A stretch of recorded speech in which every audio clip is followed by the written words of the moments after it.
Amis supporters, amis supportrices du club sportif Sedan-Ardennes, bonsoir, bienvenue à toutes et à tous dans cette 14e émission de la saison 3 de Drapeau Vert, Carton Rouge. On est ensemble les amis, ça ne vous a pas échappé, on est ensemble en vidéo aujourd'hui en direct sur Facebook, sur YouTube et toujours disponible en podcast sur Spotify, Deezer et Apple Podcasts. Vous en avez l'habitude, on est en direct des Suites Mana à Charleville-Mézières, une manière pour nous de rendre hommage à l'un de nos fervents partenaires depuis un an, les Suites Mana, 10 suites dans les Ardennes, classées 4 étoiles. Et vous allez voir, c'est magnifique. On va tout de suite rentrer. Alexandre, tu viens avec moi. On va rentrer dans ces Suites Mana et on va rejoindre toute l'équipe de Drapeau Vert Carton Rouge, mais également un petit public tranquille qui va nous accueillir avec ses applaudissements. Bonsoir à toutes et à tous.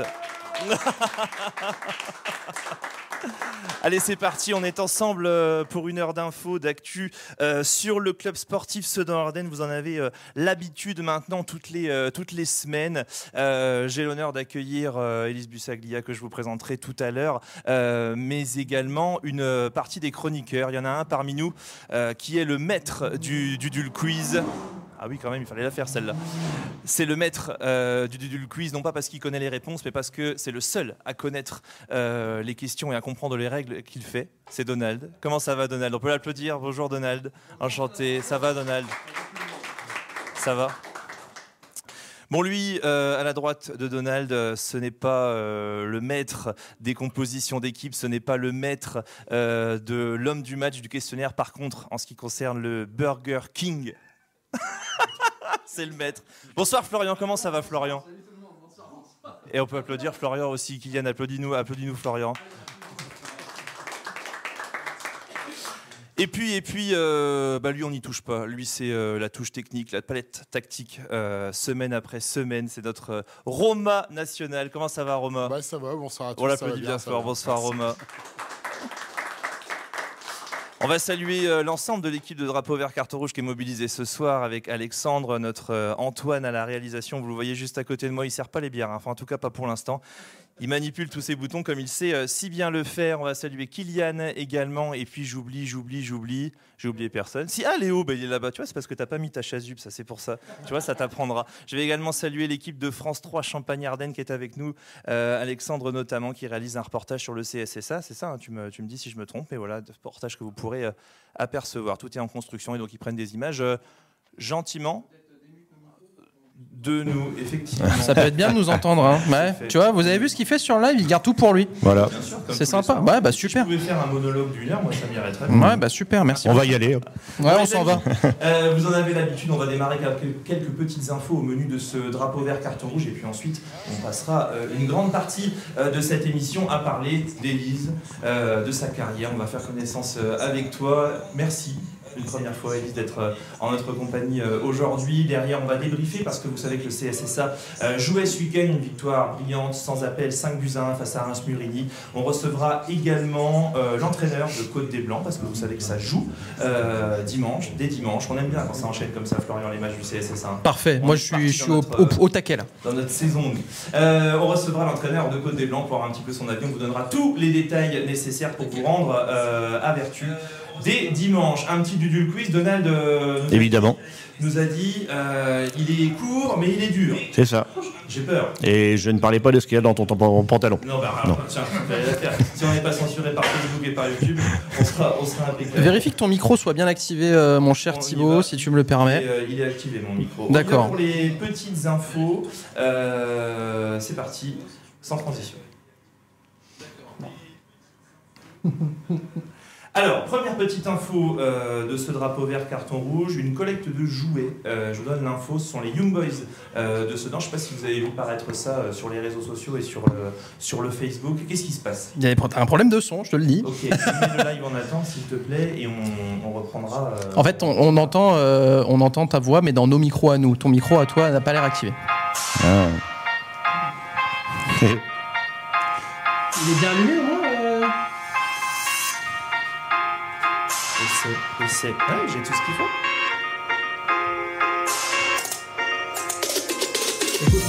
Qui est avec moi sur le micro? Moi, c'est toi, tu peux parler?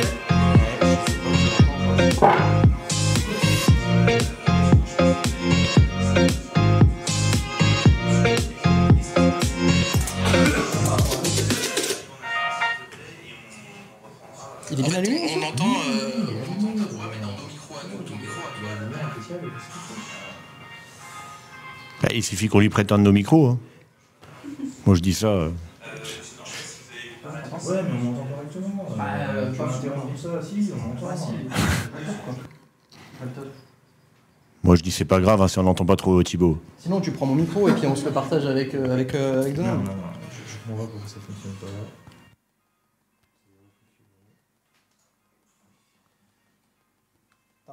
T'es toujours en attente là? Ouais, c'est bon. Désolé.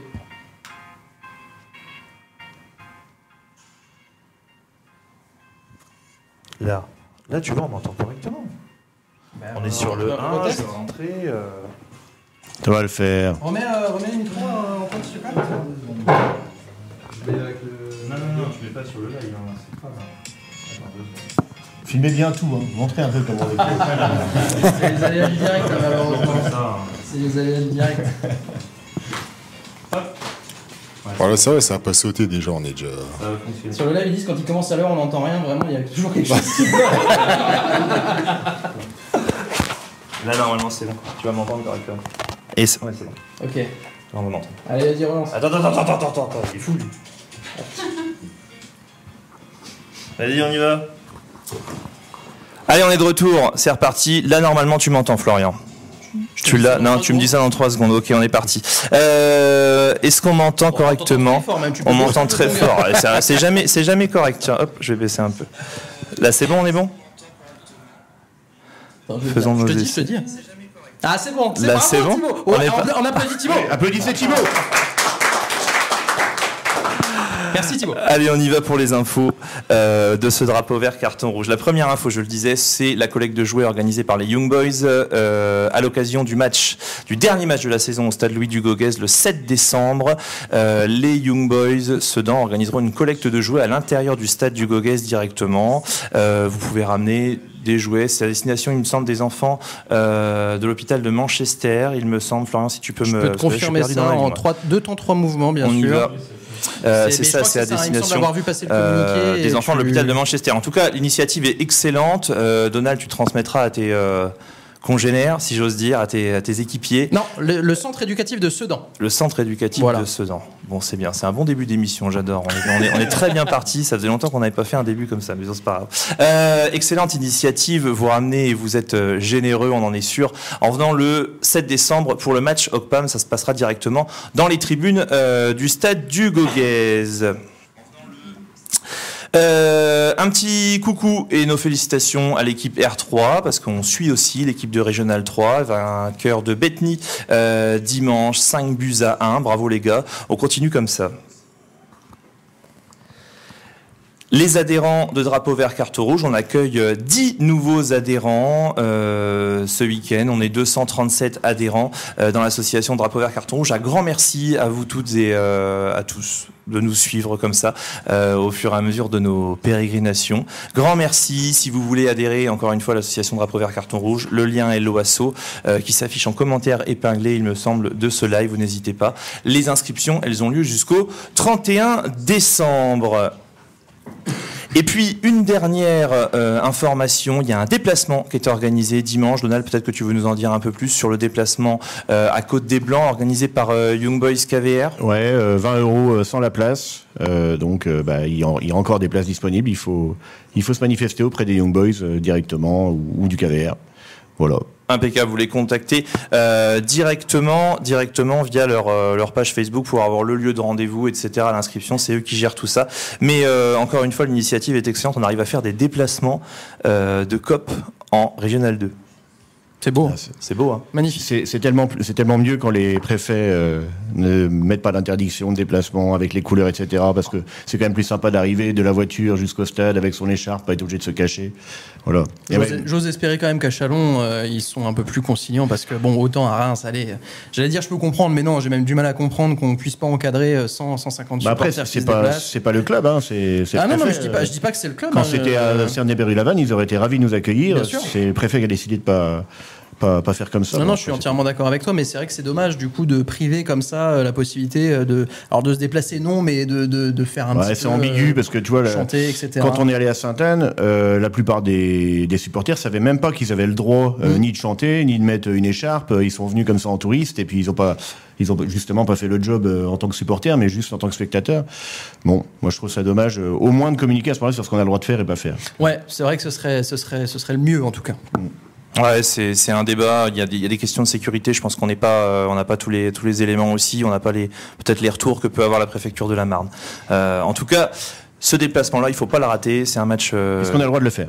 Une nouvelle fois important. Vous contactez Young Boys et KVR directement sur leur page Facebook. Les amis, c'est fini pour les petites infos de Thibaut. On va passer maintenant à l'entretien avec notre invité, avec Élise Bussaglia.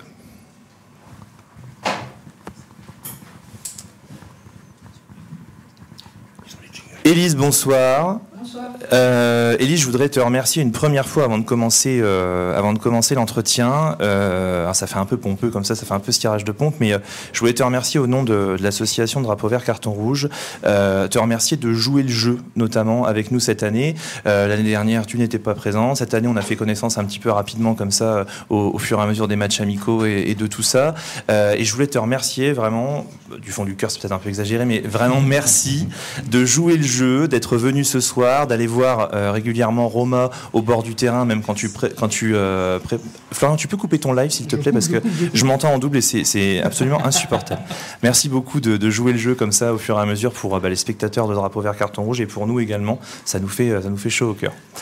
Élise, si je t'ai invité ce soir et si on a voulu te recevoir ce soir, c'est aussi un petit peu pour parler du CSSA, mais c'est surtout pour parler de ton parcours à toi. T'as pas un parcours anodin en tant que joueuse professionnelle de football, t'es quand même quelqu'un dans le milieu du foot. Et je me dis, tiens, finalement, les spectateurs et les supporters du CSSA ne connaissent peut-être pas ou ont peut-être envie d'en savoir un peu plus sur toi. J'ai une première question. Si tu devais te présenter en 30 secondes à quelqu'un qui ne te connaît pas, comment tu te présentes, toi ? Ah oui, c'est dur. Avant de répondre à ta question, merci aussi pour l'invitation et merci pour ce que vous faites parce que il y a très peu de clubs de R2, si ce n'est le seul club de R2 qui a autant de suivi au niveau médiatique et franchement, ce que vous faites, avant tout pour les supporters, mais aussi pour l'ensemble du club et pour les joueurs et pour moi-même aussi, c'est top. Donc merci à vous pour le boulot que vous faites, même si vous êtes que amateur, mais en tout cas, le boulot il est énorme et ça c'est top. Après, pour répondre à ta question, qui est pas évidente, non, si je devais me présenter, c'est large. Je dirais que je suis ardennaise, je suis sedanaise, je suis née ici il y a 39 ans maintenant. J'ai été baignée dans le CSSA dès mon plus jeune âge. J'ai pas joué à Sedan parce que quand j'ai commencé le foot, on prenait pas de filles au CSSA. J'ai joué dans plusieurs clubs autour, à Flize, à Ballan, à Bazeilles, avant de partir jouer avec les féminines.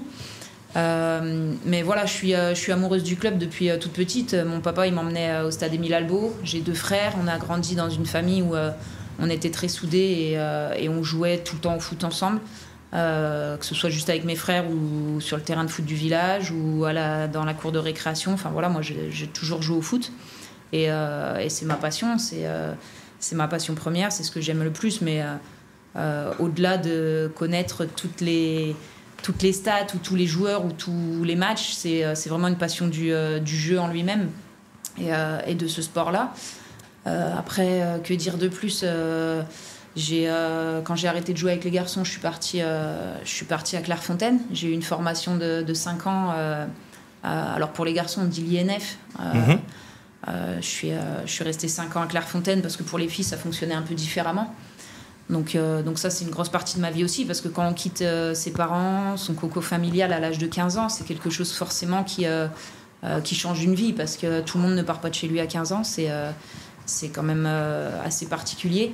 Et après, là-bas, j'ai rencontré mes formateurs. J'ai rencontré d'autres personnes, une autre famille, on va dire, la famille du football français. Et puis j'ai grandi avec ces gens autour de moi. Et puis après, petit à petit, j'ai connu différents clubs. J'ai connu l'équipe de France. et j'ai fait toute une carrière à très haut niveau grâce surtout à mon travail. Parce que si, par exemple, je devais me comparer à un joueur, je citerais Blaise Matuidi parce que déjà, j'étais avec lui quand il était à l'INF. On était à peu près dans les mêmes générations, tranches d'âge. Et c'est un garçon qui... c'était pas forcément le meilleur de sa promo. D'ailleurs, il sort de Clairefontaine, il signe à 3. C'est pas le club le plus huppé, on va dire. Mais à force de travail, voilà, on sait tous la carrière qu'il a eue. Et moi, je suis un peu dans le même registre. Déjà, je suis milieu de terrain comme lui. Et puis, j'étais milieu de terrain comme lui. Et puis, voilà, j'étais pas forcément la plus talentueuse non plus. Mais avec toute ma passion, tout mon engagement et tout mon travail, j'ai fait une très belle carrière. T'as réussi à faire la carrière que tu voulais ? Comment ? Est-ce que t'as réussi à faire la carrière que tu voulais, que t'envisageais ? Pour te dire la vérité, quand je suis arrivée à Clairefontaine, c'était pas professionnel. Je rêvais de l'équipe de France, mais c'était très peu médiatisé. Il n'y avait pas de filles professionnelles, c'est venu plus tard. Donc moi, j'ai suivi mes études à côté et de façon très sérieuse parce que je savais que c'était pas le football. Il fallait assurer à côté et assurer un travail. Ouais. J'ai lu quelque chose de rigolo. Tu dis que tu as joué avec des garçons dans les années 2000, il me semble. Ouais. Et que quand finalement tu es parti à Saint-Mémy pour retrouver des filles pour la première fois avec qui tu allais jouer, tu te demandais si elles savaient jouer au foot, tu savais pas quel niveau elles avaient parce que tu n'avais jamais croisé une jeune fille qui jouait comme toi. Non, j'avais joué avec certaines filles dans les Ardennes, mais à part une ou deux qui avaient un bon niveau, c'était assez faible finalement. Et du coup, je connaissais pas. J'avais juste entendu un petit peu des choses sur Marinette Pichon qui à l'époque commençait à être vraiment très, très forte. Et après, elle est partie d'ailleurs aux États-Unis, elle était en équipe de France. Mais à part elle, je savais pas, j'avais jamais vu à la télé, je savais pas comment elle jouait, donc effectivement je partais dans l'inconnu et puis j'aimais vraiment beaucoup jouer avec les gars. Ça a été très dur de partir jouer avec les filles. Pourquoi ? Parce que j'étais la seule C'était du feeling, c'était quoi ? Parce qu'à Bazeille on était en 13 en ligue et parce que voilà, c'était un bon niveau parce que j'étais la seule fille. C'est pas que j'étais chouchoutée, mais à chaque fois, j'arrivais sur les terrains, c'était « Oh, il y a une fille, bon, ça va être facile. » Et puis, au bout de 5-10 minutes de jeu, les discours changeaient. Et moi, les copains que j'avais autour de moi, ils étaient... je pense que quelque part, ça les boostait eux aussi, parce qu'ils me connaissaient, ils savaient comment je jouais, mais les adversaires, non. Et du coup, on avait une solidarité, on avait quelque chose d'assez spécial, finalement, entre nous. Et j'aimais bien cette relation-là. Tu jouais à quel poste à l'époque, quand tu jouais avec les garçons ? Au milieu, ouais. Aussi. Donc une paire de taquets pour se faire respecter dans les 5 premières minutes et on savait à quoi s'en tenir, quoi. Exactement. D'accord, on connaît là. Bon, Clairefontaine, derrière une carrière, on va dire, de professionnel. Tu as été professionnel du foot ? Oui. On peut le dire. Pas au départ, mais après, oui. Et puis alors, messieurs, dames, attention, parce que Juvisy, qu'on connaît par son club féminin, Montpellier, le PSG, Romain appréciera. Lyon, Wolfsburg, qui est toujours une référence du football féminin en Europe. Et puis, qui a été longtemps une référence. Et puis on a fini tranquillement au Barça pour les clubs européens. D'ailleurs, tu nous as ramené quelques petites pépites, les collectionneurs de maillots apprécieront. Est-ce que tu peux nous en présenter quelques-uns ? Là, on en a vu quelques-uns, nous, avant le live. Par lequel on commence ? La pile du dessus. Ah, le premier, moi je l'aime bien le premier parce que c'est celui avec lequel. C'est celui qui est le plus au-dessus de la pile, le vert et blanc. J'imagine que c'est celui de Wolfsburg, si je dis pas de bêtises. C'est celui où j'ai pour la première fois personnellement entendu parler de toi quand j'ai commencé aussi à m'intéresser au foot sous toutes ses formes. Et c'est vrai que le fait de le voir comme ça, en vrai, il est fou, quoi, ce maillot. Je pense qu'il y a une histoire aussi pour toi. C'est peut-être aussi les débuts, on va dire, lorsque le foot féminin avait commencé à avoir une vraie reconnaissance parmi l'ensemble des personnes. C'est à ce moment-là, non, que ça a démarré? Non, parce que Wolfsburg, je signe. En fait, moi, je pars à l'étranger. J'ai 29 ou 30 ans, donc je suis déjà passée par le PSG, par Lyon, et là, on était déjà professionnels. Après, je pars à l'étranger parce que, sincèrement, j'en ai un peu marre du championnat de France et je veux voir autre chose. Mais du coup, je signe dans le plus grand club allemand au niveau féminin. Ouais. Et peut-être l'un des plus grands d'Europe même. En termes de foot féminin, avec Lyon, exactement. Ça fait partie des plus grands clubs, des deux plus gros. En tout cas, Lyon et Wolfsburg se battaient souvent en finale de. D'ailleurs, c'est le maillot d'une finale de Ligue des Champions. C'est beau. Pardon. Et on a quand même un maillot de finale de LDC. C'est beau, ça veut dire rien. Mais non, c'est un bon souvenir. Et puis moi, j'étais à la recherche justement de connaître une nouvelle expérience, connaître quelque chose d'autre, de différent. Et aller à l'étranger, au niveau de la vie en général, c'est quelque chose. Ça nous.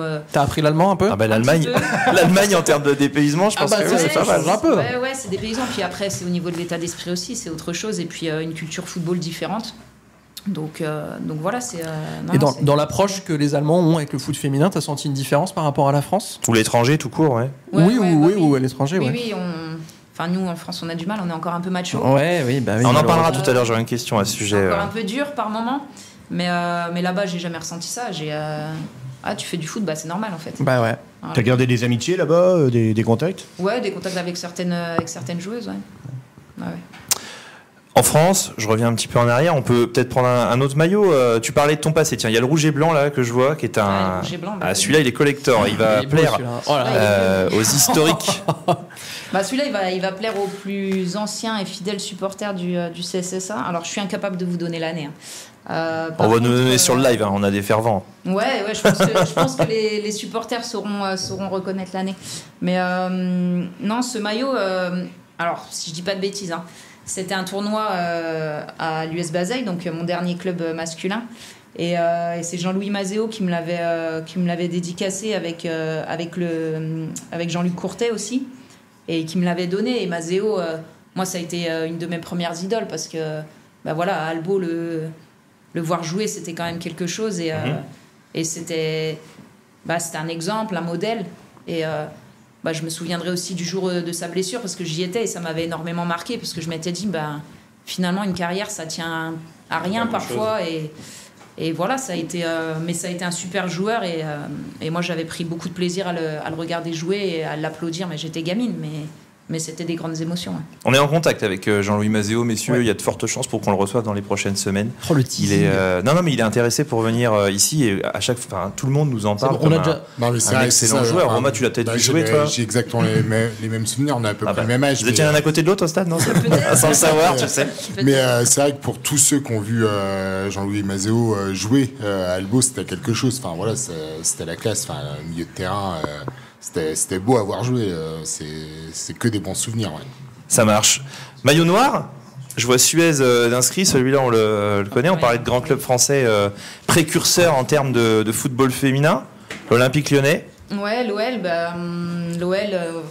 sur la scène française au niveau féminin, on ne fait rien de mieux. Au niveau européen, il y a eu une hégémonie ouais, c'est ça. Lyonnaise pendant quelques années aussi. Et du coup, un plaisir aussi d'avoir joué avec des top joueuses dans ce club-là. Et un club qui a fait beaucoup pour le foot féminin. Et qu'on aime ou qu'on n'aime pas Jean-Michel Aulas, ce qu'il a fait pour le foot féminin et pour son club, l'OL en général aussi, c'est fort.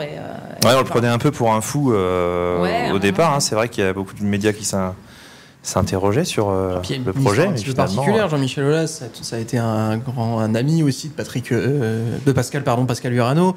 Ils étaient tous les deux très proches. Ils ont été tous les deux, si je ne dis pas de bêtises, ils ont occupé des postes à la LFP, exactement. Donc, et c'est vrai que il a œuvré. On peut pas nier il a œuvré énormément pour le développement du football féminin en France.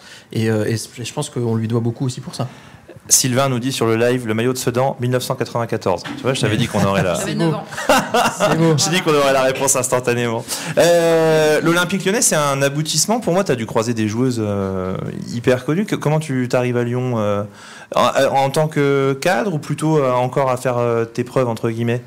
Non, quand on arrive à Lyon, on n'arrive pas en tant que cadre parce qu'il y a déjà une équipe qui a gagné la Ligue des Champions, qui est en place depuis longtemps. Mais j'arrive parce que je fais des très bonnes saisons au PSG où j'ai été élue meilleure joueuse du championnat. Je sors aussi de la Coupe du Monde 2011 où on fait une très bonne Coupe du Monde.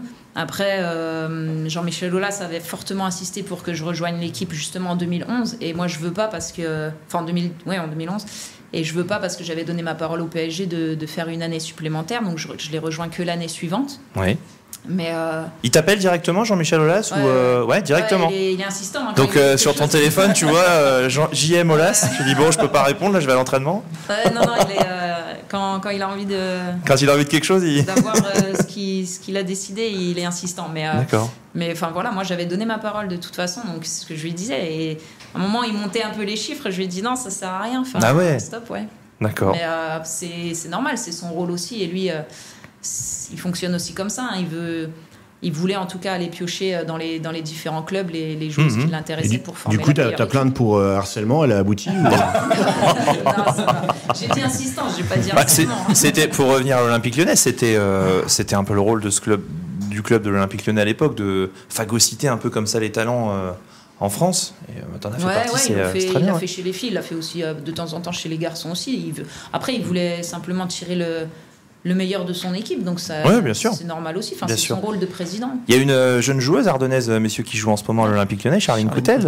Tu étais en contact avec elle? J'ai eu pas mal de contacts avec ses parents. D'accord. Parce qu'ils voulaient un peu mon avis quand justement elle est partie de Sedan. Donc j'ai échangé pas mal avec eux. Et moi, je lui ai fortement conseillé d'aller à Lyon. Ouais. Pour les structures, pour l'état d'esprit? Pour les structures, l'état d'esprit, puis surtout pour s'entraîner et jouer avec les meilleurs. Avec les meilleurs, quoi. Sans dénigrer le stade de Reims féminin.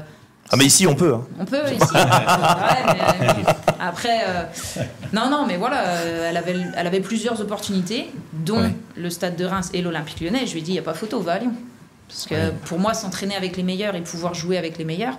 Alors certes, ça va peut-être être un peu plus dur pour elle de tout de suite toucher à la première ligue et à l'équipe première, à l'équipe phare, mais ce qu'elle va accumuler dans sa formation et dans son expérience là, même si après elle est prêtée dans un autre club, ça c'est pas grave. Tout ce qu'elle accumule avant, c'est que bénéfique pour elle. En tout cas, ça a l'air de bien se passer. Je vois qu'elle fait régulièrement des sélections équipe de France, même surclassées, etc. Ouais. Donc, ils sont contents d'elle.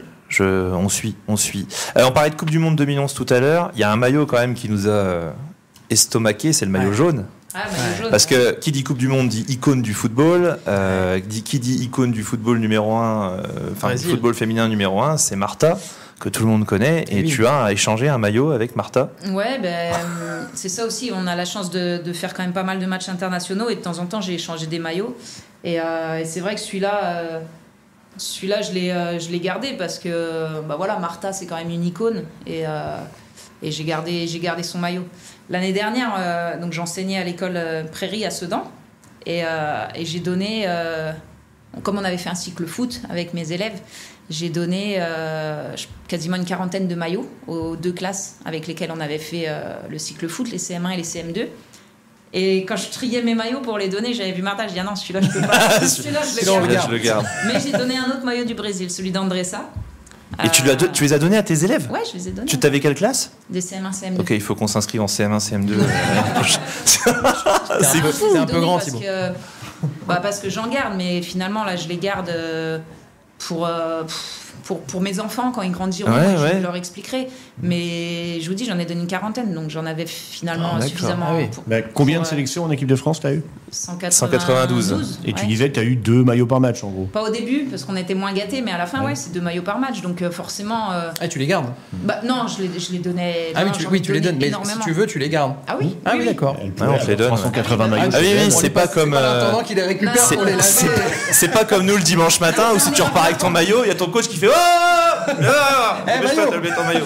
Après, en sélection, je les garde. Ah, c'est sympa ça. Bon, justement, on parlait d'équipe de France. Il y a 2 maillots équipe de France, il me semble, dans le lot, un domicile, un extérieur, c'est ça? Ouais, il y en a un, c'est la Coupe du Monde au Canada. C'est pas celle que j'ai préférée, mais voilà. C'est, à cause de l'accent? Non, à cause du froid, la température. C'était pas une très belle Coupe du Monde, on va dire. Sur synthétique. Donc moi je déteste les terrains synthétiques, On en a 2 qui nous attendent là. C'est bien ça. Mais j'aime pas ça. Et puis non, c'était pas un très bon souvenir. Mais bon, voilà, le maillot, je l'ai quand même gardé. Et puis il y en a un blanc parce que celui-là je le trouve joli aussi. Un France-Allemagne. Voilà. 2018 2019, ouais. C'était en février, donc c'était en préparation de Coupe du Monde. D'accord. Voilà. 192 sélections en équipe de France. Ça te paraît normal? Tu as l'impression d'avoir accompli quelque chose quand même? Ça a passé à une vitesse phénoménale? Qu'est-ce que tu en retiens? Normal, non. Parce que quand je vois le nombre de sélections des autres joueuses ou des joueurs, c'est quand même un nombre assez impressionnant. T'es la 3e, c'est ça? On a vu derrière Sandrine féminine. 2e derrière Sandrine Soubeyran, c'est ça? Ouais. D'accord. Mais non, en fait, c'est une longévité. Comme j'ai dit tout à l'heure, c'est grâce à mon travail parce que je n'étais pas la plus talentueuse. Mais par contre, je fais partie des joueuses sûrement qu'on mettait en premier sur les feuilles de match parce que l'entraîneur, quel que soit l'entraîneur, il savait que j'irais à la guerre pour eux et que je donnerais tout et que je ferais tout pour l'équipe. Moi, je suis une joueuse d'équipe, je suis pas celle qui brillait le plus, mais par contre, quand il fallait combler des espaces ou des déplacements de certaines joueuses, c'était moi qui m'y collais. Donc ça, c'était pour un entraîneur. Maintenant que je suis entraîneur, je sais que c'est important des joueuses ou des joueurs comme ça. Donc après, j'avais quand même des qualités, parce que si j'avais les pieds carrés, je pense que j'aurais pas fait cette carrière-là non plus. Mais voilà, j'étais ce type de joueuse-là et c'est pour ça que j'ai perduré dans le temps et aussi à travers des changements de sélectionneur, je suis restée. Donc c'est que les entraîneurs m'aimaient bien pour ces qualités-là. C'est marrant parce que cette notion de travail, t'en parles souvent là depuis quelques minutes. C'est quelque chose qui rejaillit énormément sur l'équipe du CSSA de cette année. On y reviendra tout à l'heure. Mais c'est vrai que c'est intéressant de connaître ton parcours comme ça et d'avoir un petit peu toutes ces anecdotes pour comprendre un peu ce que tu peux faire influer et infuser dans la tête des gars actuellement en R2. On finit avec les maillots. Qu'est-ce qui nous reste dans le coffre? Celui-là. On avait une question en plus de Bastien qui nous dit à propos du Barça. Est-ce que tu as joué au Camp Nou? Oui, tu as joué. Quel effet ça fait? Il est grand, ouais, c'est ça. C'est grand. Non, c'est un rêve. C'est un rêve de jouer au Camp Nou parce que moi j'ai toujours aimé le Barça. J'aime le jeu qui est prôné là-bas.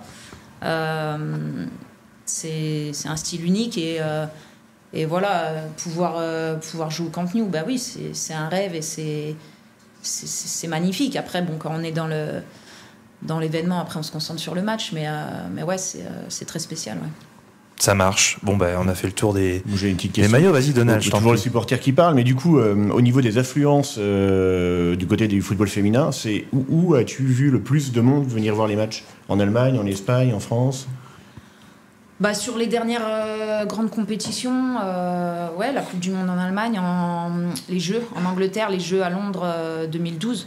Quand on perd pour les grandes compétitions internationales, mais pour les matchs de club. Pour les championnats. Ouais, c'est moins. Il y a quand même un peu moins de monde en championnat. Quand tu joues au Camp Nou, par exemple, c'est quoi? C'est 1000, 2000, 10 000? Combien de personnes qui viennent voir? Là récemment, ils ont fait stade plein. Ah ouais. Là sur les derniers. Ouais, là depuis. Moi, je suis arrivée en Espagne. Le Barça, justement, ils commençaient à investir dans le foot féminin.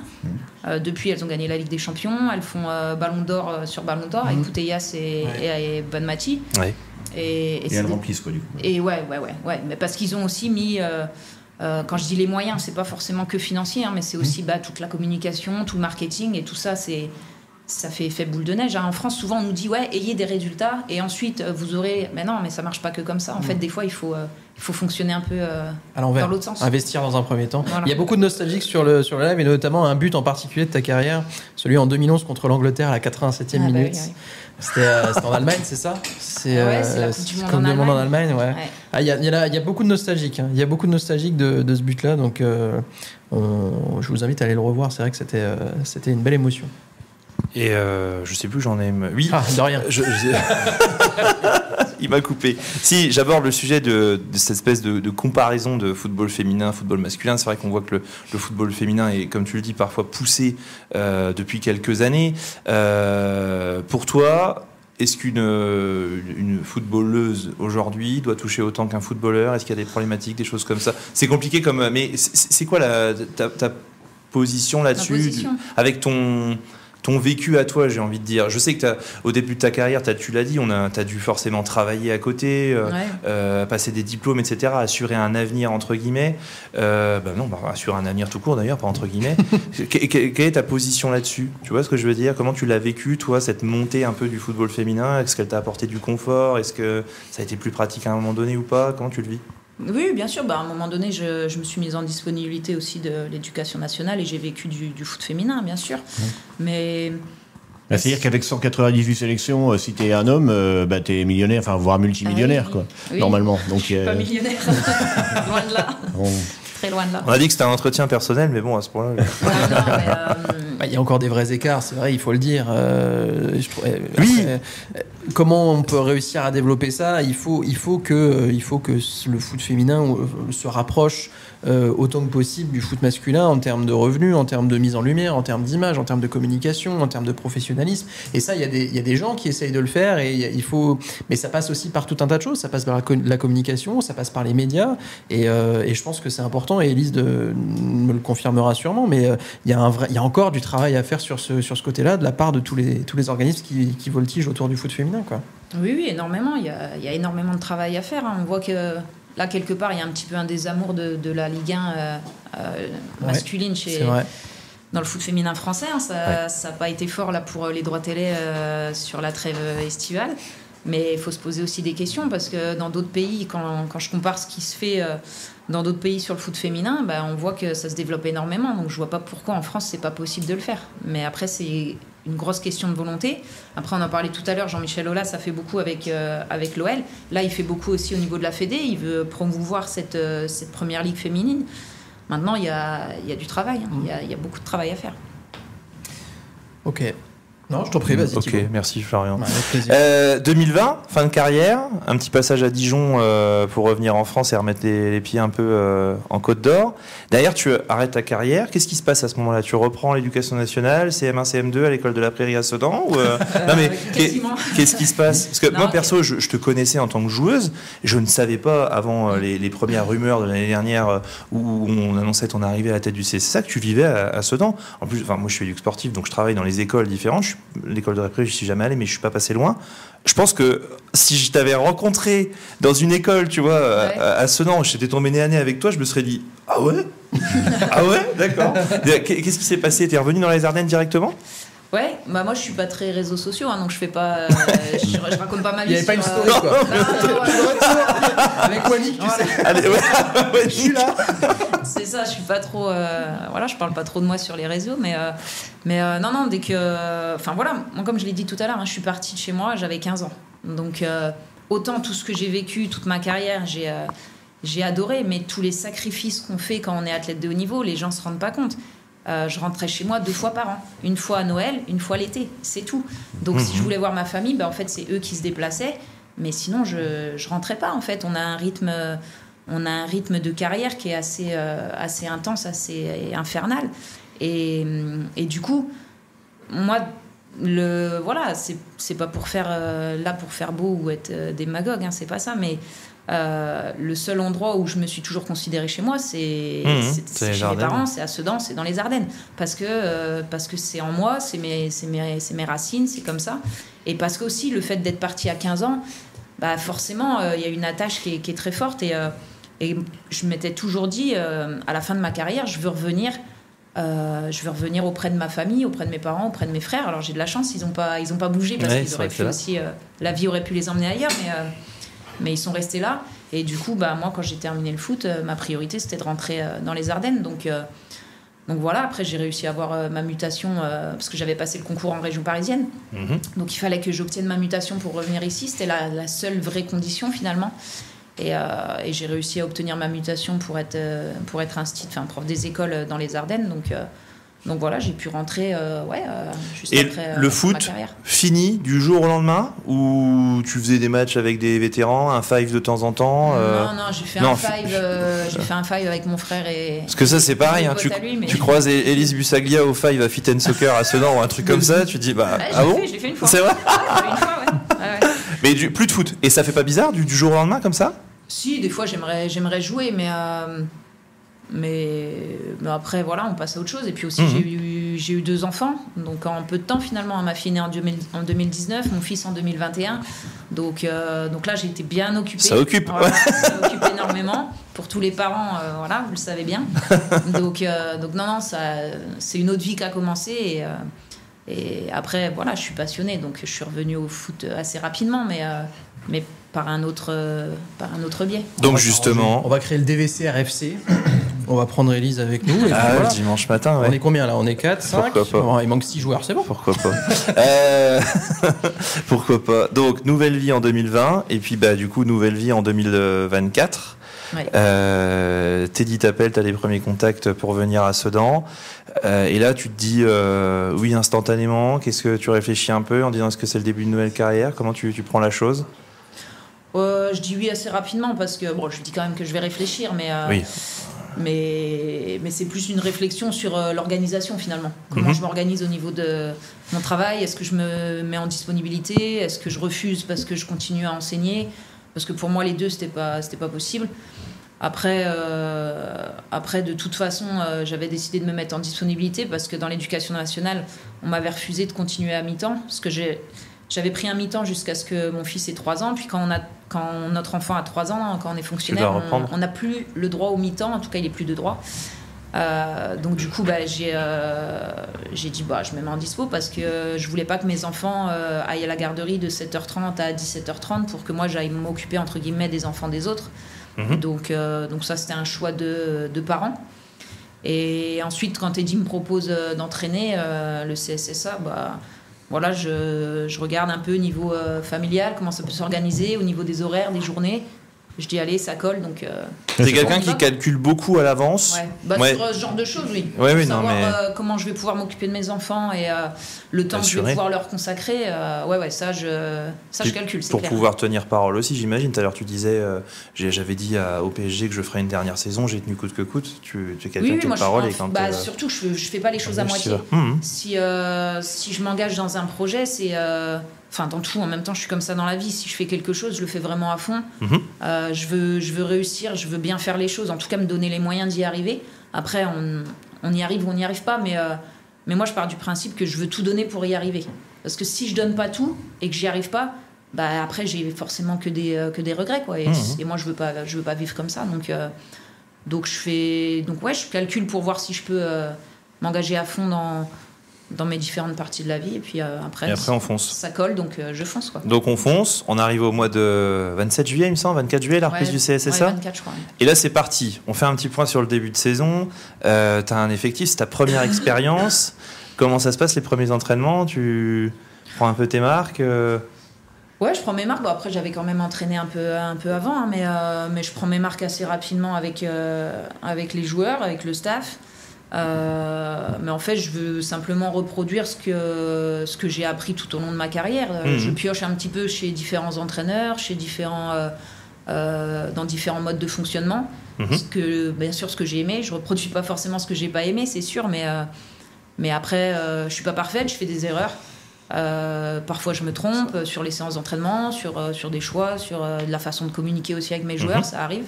Mais j'essaye de progresser, de m'améliorer, et ça, c'est ce qui est le plus important pour moi. Romain, tu avais une question là-dessus, je crois. Ouais, j'avais une question par rapport à ça, par rapport à ta carrière, les différents sélectionneurs, les différents entraîneurs que tu as pu avoir. S'il y en avait un ou deux qui t'ont le plus marqué, qui peut-être te servent au jour d'aujourd'hui dans ta façon d'entraîner, il y en aurait un ou deux que tu retiendrais plus que les autres?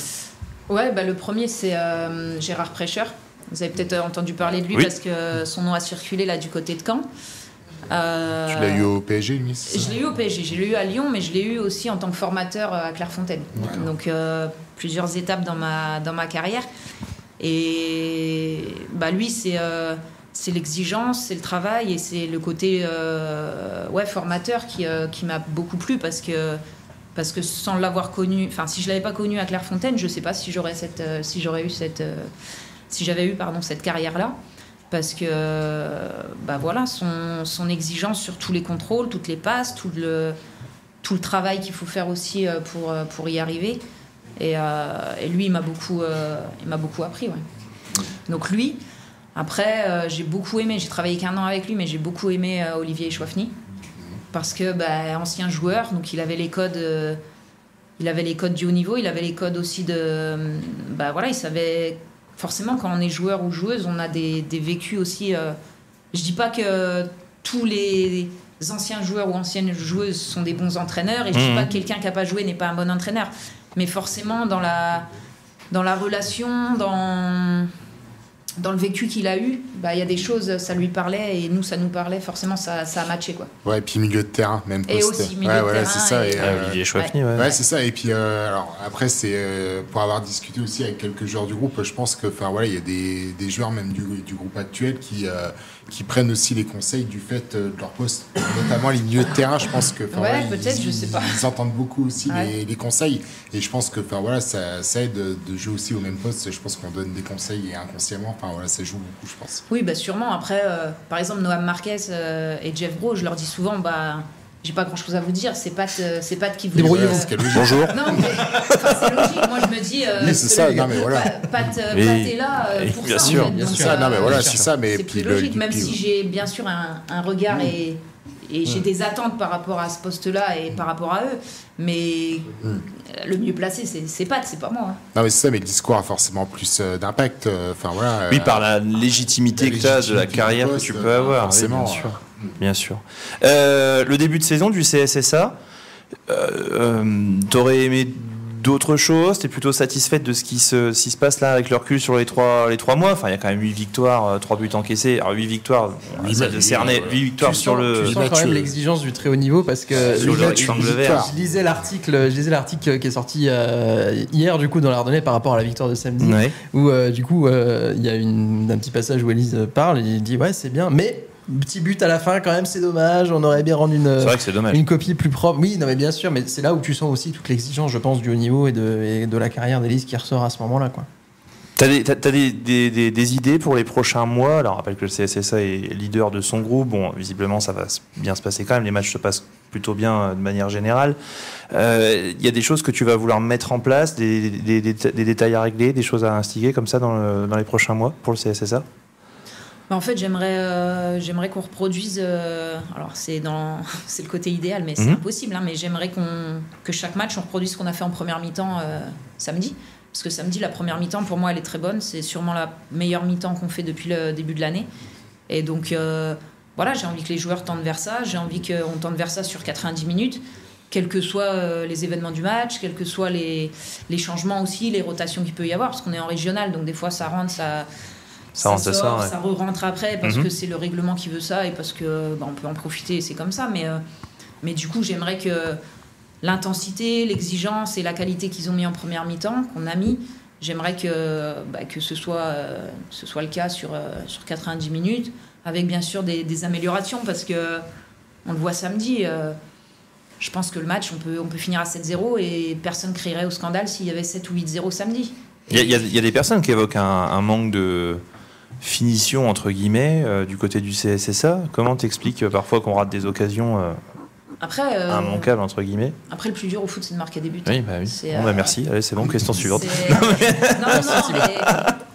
bien défendre, finalement, c'est un état d'esprit, ça se travaille, évidemment. Mais marquer le but, il faut aussi faire le bon choix, le bon geste. Je vous prends un exemple très simple. Sur le carton rouge, avec mon staff, on dit à Takfarina le base, c'est pas bien joué. Donne-la avant. Donne-la. Ouais. Tu joues le 2 contre 1, il y a but. En tout cas, il y a grande chance de but. Là, il passe le corps, c'est très bien joué s'il est en 1 contre 1. Mais en 2 contre 1, c'est pas bien joué. Donne-la.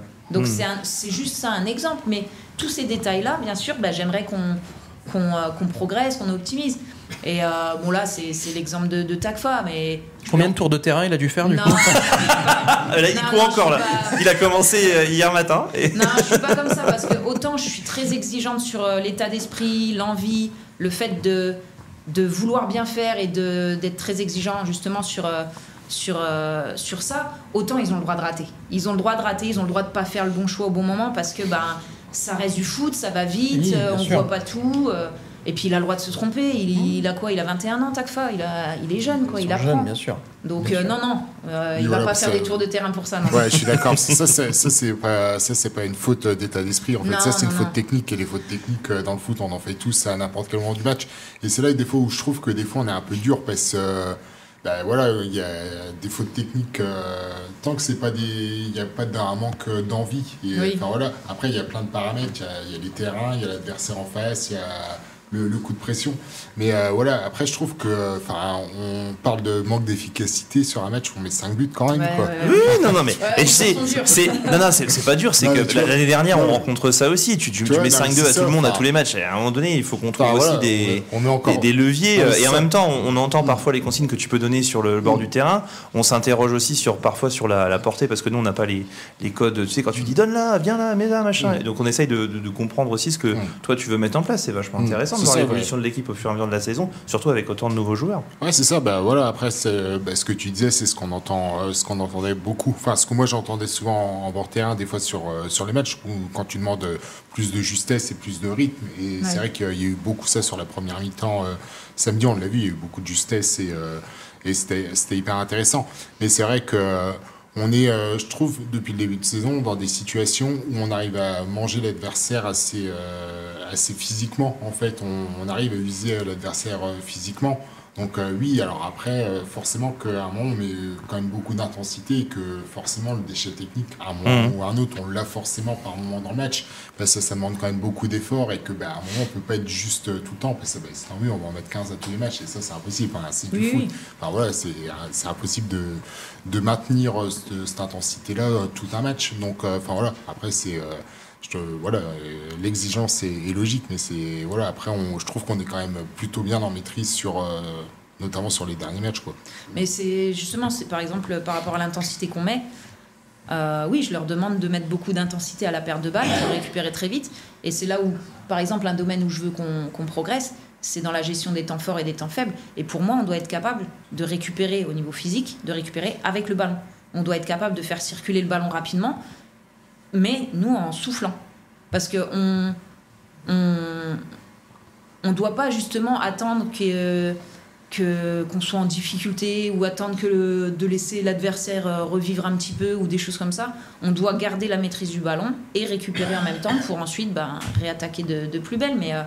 Mais ça, c'est difficile à faire aussi, ça s'apprend et c'est une maîtrise aussi collective et c'est de la maturité aussi. On ne faut pas oublier que on a quand même une équipe jeune, hein. À part quelques cadres, on a quand même beaucoup de jeunes joueurs dans l'équipe. Donc c'est normal qu'il n'y ait pas cette maturité individuelle et collective. Alors, une dernière question à propos du CSSA. Comment tu gères le turnover, entre guillemets? On voit que la base de joueurs dans le 11 tend à être la même toutes les semaines, même si on a des petites évolutions avec Papy Touré notamment qui est arrivé, puis Romain Marbehan qui est monté d'un cran par rapport au début de saison. Comment tu gères la gestion comme ça des effectifs? Il y a de la R3, il y a de la R2. Je pense par exemple sur le live on parle de Romain Dewett notamment qui était là en début de saison et qui n'est plus là depuis quelques semaines. Takfa Lebas qui fait des allers-retours avec Anis Sadki. Comment vous gérez tout ça au quotidien?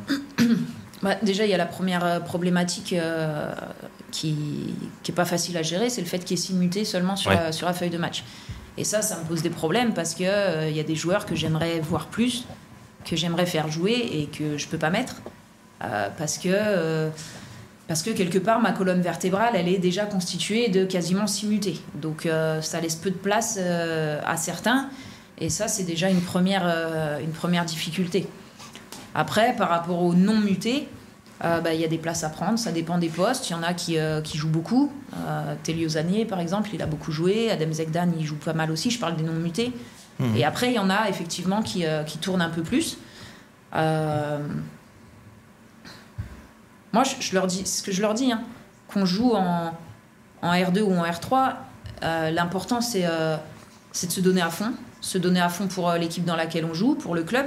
Et puis, c'est de se donner à fond aussi pour progresser et puis pour montrer que soit je joue avec la R2 et effectivement, je montre que je mérite de jouer et que j'apporte quelque chose à l'équipe. Soit je joue en R3 et je dois montrer, par rapport à ce que je fais en R3, que j'aurais dû être en R2. Mais il ne faut pas oublier non plus qu'il y a une différence entre jouer la R2 pour jouer la montée et jouer la R2 dans un autre club où on joue le milieu de tableau ou la lutte pour pas descendre. Et même certains joueurs peut-être joueraient en R1 dans d'autres clubs et chez nous ils jouent en R3 parce qu'on est le CSSA, parce qu'on veut monter, mais ça c'est la réalité aussi du club. On a construit un effectif assez large et assez homogène pour jouer la montée, mais forcément il y a des joueurs déçus chaque week-end, ceux qui démarrent pas le match, ceux qui jouent en R3. Ça, c'est une problématique, mais c'est à nous, le staff, et à moi de le gérer du mieux possible pour que ces joueurs-là restent concernés. Ils décrochent pas, ouais. Voilà, décrochent pas, restent concernés, et puis apportent tout. Maintenant, c'est aussi à eux de faire ce qu'il faut sur les séances d'entraînement et sur les matchs. Parce que c'est pas parce qu'on fait un bon match en R3 qu'on va jouer le week-end prochain en R2. C'est aussi une continuité. Et si on regarde les résultats de la R3, alors ces 2 derniers week-ends, très bien, il y a eu une réaction et il y a eu 2 victoires, mais si on regarde les résultats avant, voilà, et je sais que les joueurs n'ont pas forcément fait le job, donc voilà, c'est pas facile, mais quand on joue en R3, il faut aussi faire le boulot. Ça marche. C'est une problématique aussi qui va continuer en R1, puisque c'est la même chose, 6 mutés et 3 contrats fédéraux, nous dit LG Laquette sur le live. Mais les mutés de cette année ne seront plus forcément les mutés de l'année prochaine. Mais une question un peu bête, mais il y a des joueurs qui jouent ni en R2 ni en R3 tous les week-ends, qui sont écartés complètement. Du groupe senior ? Ouais. Non. Il y a tout le monde joue. Plus quelques U19, j'imagine, pour arriver à faire le nom. Non, même pas. Non, les U18 jouent en U18. Donc, mais combien de joueurs on a pour jouer en R2 R3 au total ? Pareil dans ton micro. Oh, pardon. C'est ce qui est magique avec Donald, c'est qu'au bout d'un an et demi, j'ai pas le nombre exact parce que au niveau du groupe R3, c'est pas moi qui tiens l'effectif. Puis Yanis Sadki, il fait partie de quel groupe ? R3, R2, U18, tu vois. Il fait partie de R2,5. Il joue au CSSA, quoi. Ouais, non, c'est un joueur, Yanis par exemple. C'est un joueur qui s'entraîne régulièrement avec moi.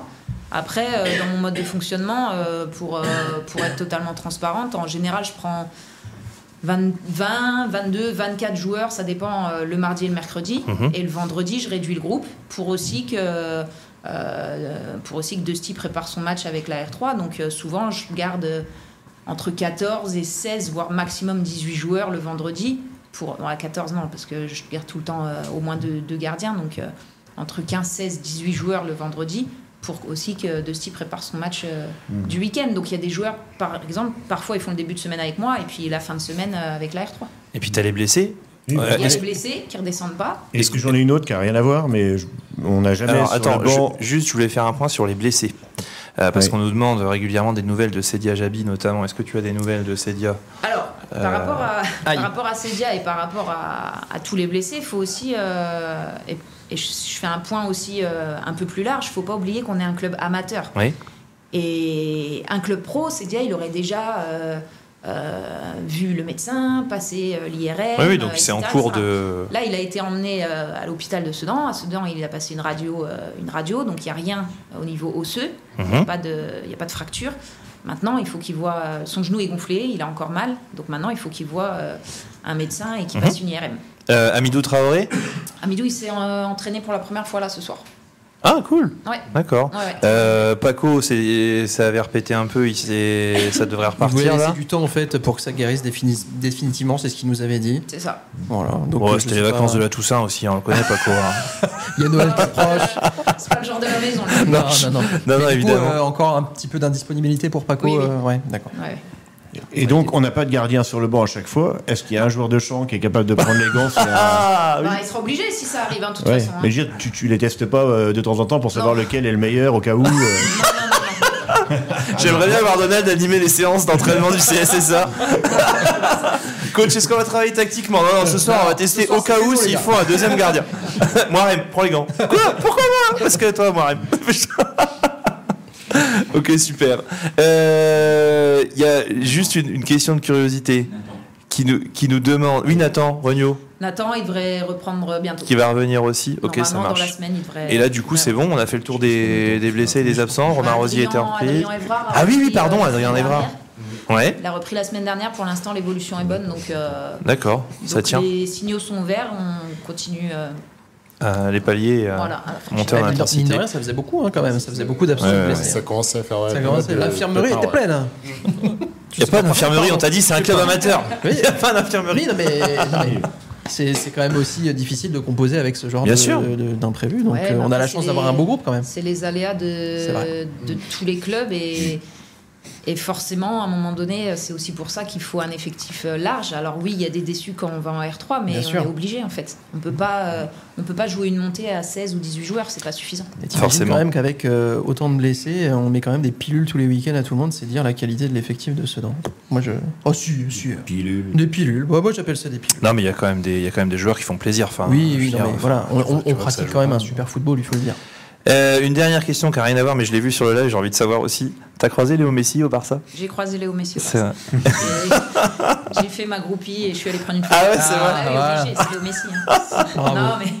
Non mais Léo Messi, il est incroyable. D'ailleurs, dans les mêmes vestiaires, dans les vestiaires conjoints, non, mais dans le centre d'entraînement, tu vois ce que je veux dire ?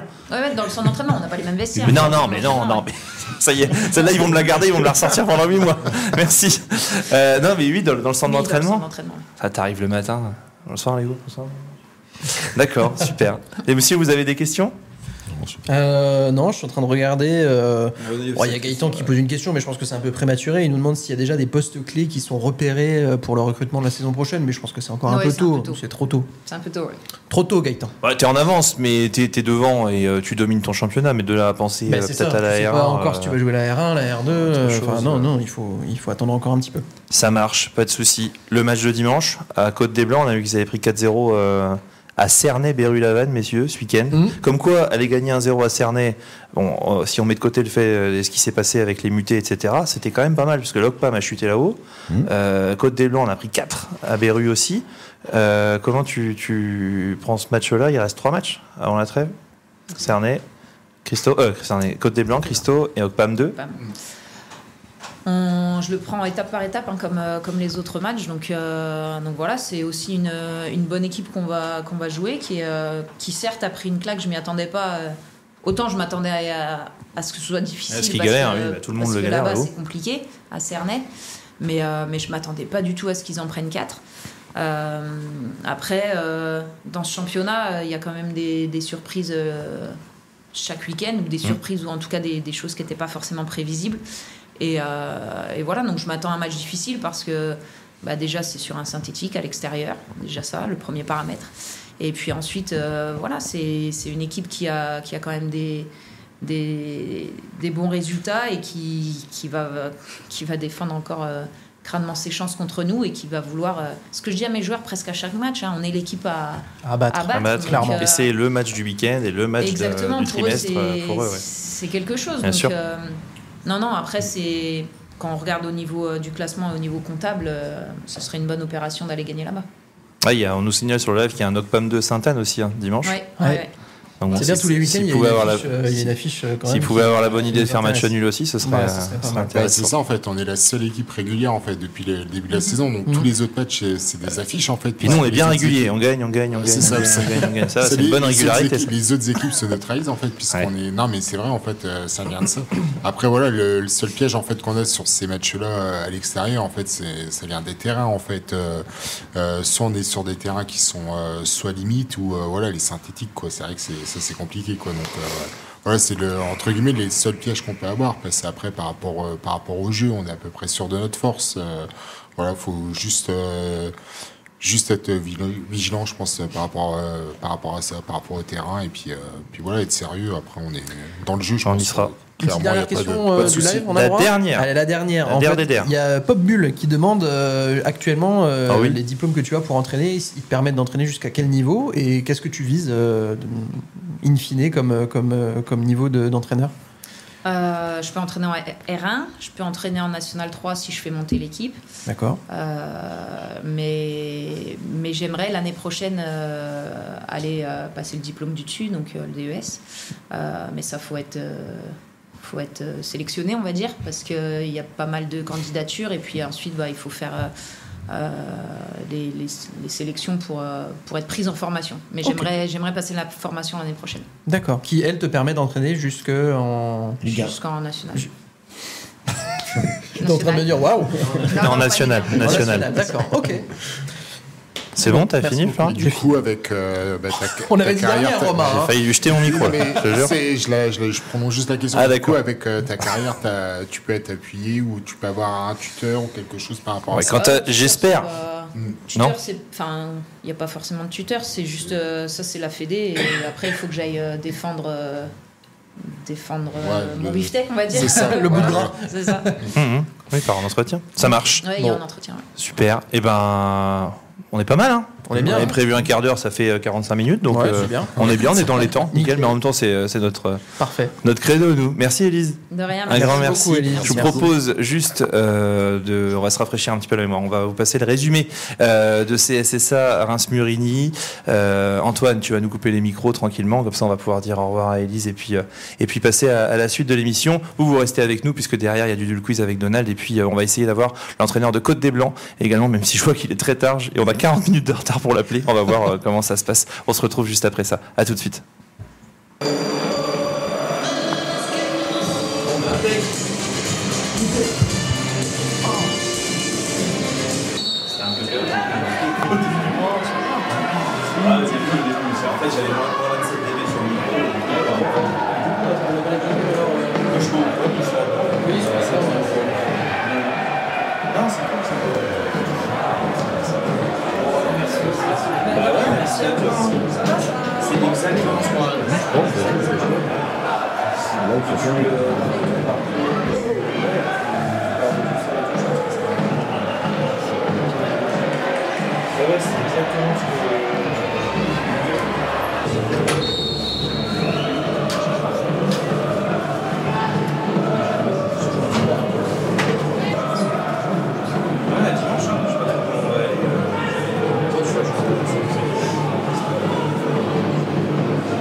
Comment on est où là? C'est le deuxième?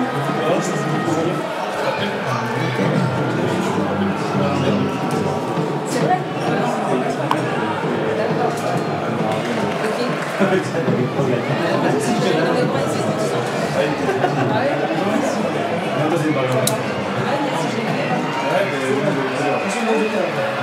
Qu'est-ce qu'on a là? Il reste combien de temps?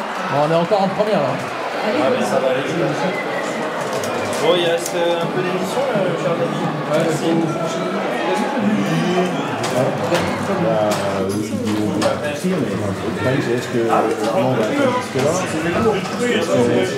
C'est un bon, il y a café, il y a jus de fruits. Ça dépend du temps qu'on est à faire.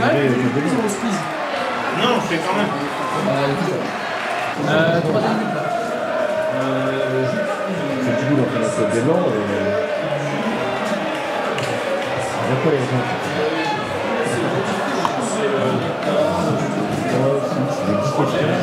ça, je peux pas demander la règle. En plus, là, elles sont simples.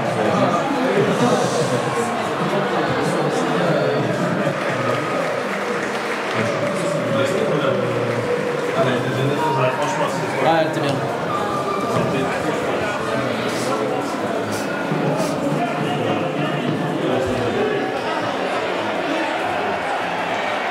Là, il la donne, Takfa. Faut la donner. Ah oui, il la donne pas. Et du coup, tu l'as là, notre débat, il arrive ou pas? Attends, je change de message, on va essayer d'appeler. L'heure, c'est chaud. On va voir.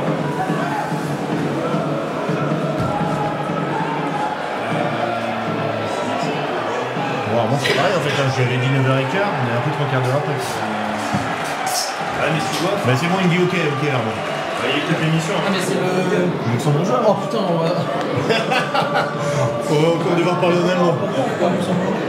Parce que c'est lui qui a encore gagné le chrono. Il est trop fort. Bah, j'ai pris le coup comme le touche de chronique qui me contacte. Maintenant, on prend le premier tir au sort. Ah oui, parce que si je, là, l'avantage c'est de ne pas prendre 45 ans à trouver un. Ouais, je sais bien, mais bon, du coup, il faut la plus du sang. Oui. Cinquième. Bon, allez, les gars, en place.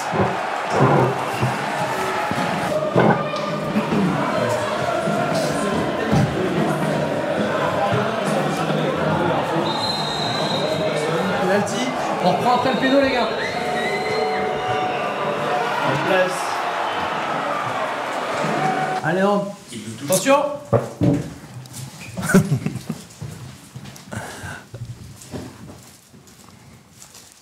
Voilà pour le résumé de ce CSSA Murini. Un beau match du CSSA, victoire 5-1, on va pas revenir dessus. Élise nous en parlait juste à l'instant. Messieurs, j'essaye d'appeler Thomas Poulain, entraîneur de Côte des Blancs. J'ai une question, juste pendant qu'on l'appelle et qu'on essaye de l'avoir au téléphone. C'est vrai qu'il est très tard, donc je me demande s'il n'est pas parti, ou en tout cas il n'est pas parti faire autre chose. Une question, est-ce que le terrain finalement a pas sauvé un peu Reims Murini avec un petit peu de déchets techniques, notamment on l'a souligné plusieurs fois à Dugoguez. Romain, je sais pas si toi vu de la télé parce que tu n'étais pas là avec nous samedi, le terrain a pas sauvé un peu Reims Murini samedi parce qu'on était vraiment très fort. Bon, sauver, oui, non, après, je dis oui, voilà, Élise l'a dit, après on aurait pu gagner le match 7-0, après, enfin voilà, on a maîtrisé le match, on en met 5, on a maîtrisé, on était un cran, 2 crans, 3 crans au-dessus. On était au-dessus. 4 crans, j'en sais rien. 5 crans, 6 crans, tu peux aller loin comme ça. Après, tu peux aller loin. Au moins après, ça. Oui, sauvés, non, en fait, ils ont été sauvés de rien du tout. C'est vrai qu'à la fois ils en prennent 5-1 et ça fait une belle victoire pour le CSSA. Je te coupe Romain, parce que Thomas est en notre compagnie. Bonsoir Thomas, tu nous entends? Non, il a raccroché. Dommage. Bel essai. Nous entend pas. Et c'est à ce moment-là. Il dormait pas encore. Et c'est à ce moment-là que. Il a décroché, il a dit. Du coup, Romain, tu peux continuer.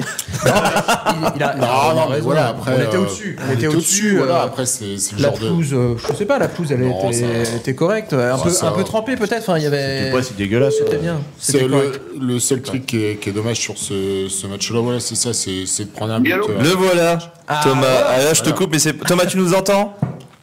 Oui, bonsoir. Super, bonsoir Thomas, tu es l'entraîneur de Côte des Blancs. Je suis désolé, on est très très en retard, mais on avait un entretien avec Élise Bussaglia dans cette émission qui se prolonge pendant le plus grand bonheur. Bienvenue dans Drapeau vert carton rouge, Thomas. Juste une question pour commencer, en compagnie de Florian, Donald et Roma. Est-ce que tu peux nous présenter un petit peu Côte des Blancs, parce que quand on voit le nom de ce club-là et qu'on le connaît pas forcément, on se demande un petit peu d'où ça vient.